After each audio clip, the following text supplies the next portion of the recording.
ഏകാന്തതയുടെ നിശബ്ദതയിൽ നിന്നും പെറുക്കിയെടുത്ത ഈ ഗാനത്തിന് പണ്ടെങ്ങോ കേട്ടു മറന്ന ഏതെങ്കിലുമായി സാമ്യം തോന്നിയാൽ അത് കേവലം യാദൃശ്ചികം മാത്രമാണ്. ഞാൻ തുടങ്ങട്ടെ. നമ്മൾ അനാഥരാണ്, ഗുണ്ടകളല്ല. പാടി എങ്കയോ കേട്ട കുറൽ ഒരിക്കൽ കൂടി ആ ശബ്ദം പുറപ്പെടുവിക്കൂ. നമ്മൾ അനാഥരാണ്, ഗുണ്ടകളല്ല. എന്നാലും അതല്ലല്ലോ, എവിടെയോ വെച്ച കണ്ട പരിചയമുണ്ട്.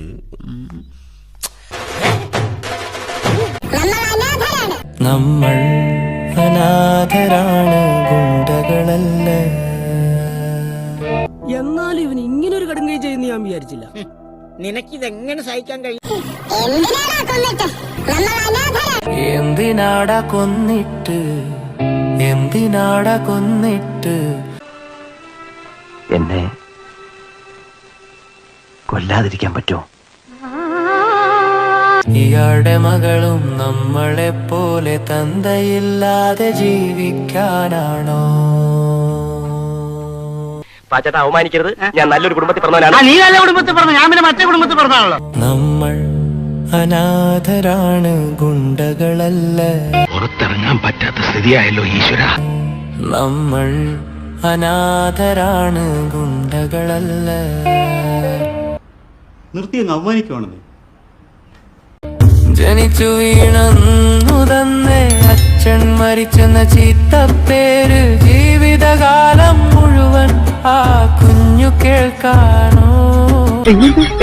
എനിക്കിതെന്തിന്റെ കേടായിരുന്നു. കുഞ്ഞു കേൾക്കാനോ? ഇവിടെ തന്നെയല്ലേ അവളും വളരേണ്ടത്. എന്നോടൊക്കെ ദൈവം ചോദിക്കടോ. ഇവിടെ തന്നെയല്ലേ അവളും വളരേണ്ടത്. ഇട പറയുന്ന നിനക്കില്ലേലും കേൾക്കുന്ന എനിക്കില്ലടാ ഒരു ചളുപ്പ്. നമ്മൾ അനാഥരാണ്, ഗുണ്ടകളല്ല. ഇവൻ നമ്മൾ നാളം കെടുത്തുന്നോണ കേട്ടാ. ഇവനെ കൊന്നാലാ? നമ്മൾ അനാഥരാണ്, ഗുണ്ടകളല്ല. വീട്ടില് വിലയില്ലെങ്കിലും നാട്ടില് പുല്ല് വിലയാ. നമ്മൾ അനാഥരാണ്, ഗുണ്ടകളല്ല. ഇല്ല, ഞാൻ നിർത്തി. ഇനിയില്ല. യാത്ര പറയാൻ വന്നത് ഞാൻ. ഇനി ചിലപ്പോ കണ്ടില്ലെന്ന് വരും. തൽക്കാലം ഇത്രയും മതി. വരട്ടെ.